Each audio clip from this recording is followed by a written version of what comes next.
At construction sites like this all over the country, young men work hard, then drink hard. But the building industry is trying to change the behaviour of its workers and help them understand the dangers of alcohol. Through a government-funded program, older workers are going onto sites to pass on the message. It'd be no good if I went and had 5 schooners. I come back to site and they say you've got to go home, then I jump in my car and kill someone on the way home. The talks are mainly about alcohol in the workplace, but also about the general health and lifestyle effects. So we try and, talk to them on their level to explain to them, we were once like you, we were actually trying to help you. But not all these young workers see the problem with binge drinking. Well, I reckon there could be a lot more emphasis on other parts of society, I'm sure there's a lot more people in trouble out there besides, sort of people, teenagers and people in early 20s just trying to have fun. From construction sites to the sports field, that's the kind of attitude experts are trying to shift. Also using government funding, a different program is encouraging community sports groups to change their approach to alcohol and to be sensible in the way they use sponsorship from alcohol companies and pubs.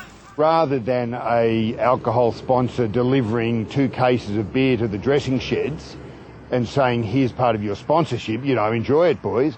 Public health expert Simon Chapman thinks separating sport and alcohol is crucial to tackling problems of over-drinking, in much the same way as the ban on tobacco advertising has helped lead to a drop in cigarette use without hurting sporting clubs. All of that doom and gloom which was prophesied by the tobacco industry did not come to pass, and it would not come to pass with the alcohol industry either if there were curbs on alcohol advertising through sport.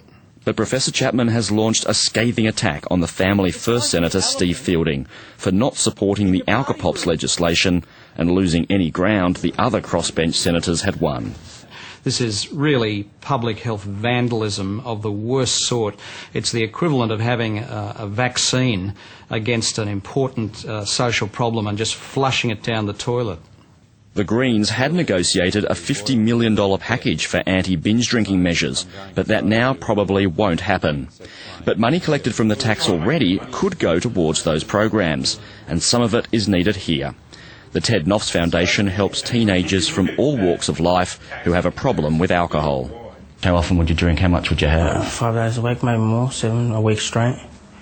And how much would you drink at that time? A couple cartons, between 2 of us and Mosey. Unless money like this comes in, new money to rejuvenate the sector, we're going to see a sinking and shrinking drug and alcohol sector, and one that and an environment where we'll go back to the bad old days when we were seeing drugs and alcohol on the front cover of newspapers every single day because a young person has lost their life or had a problem. A situation no one wants. Michael Turtle, Late Line.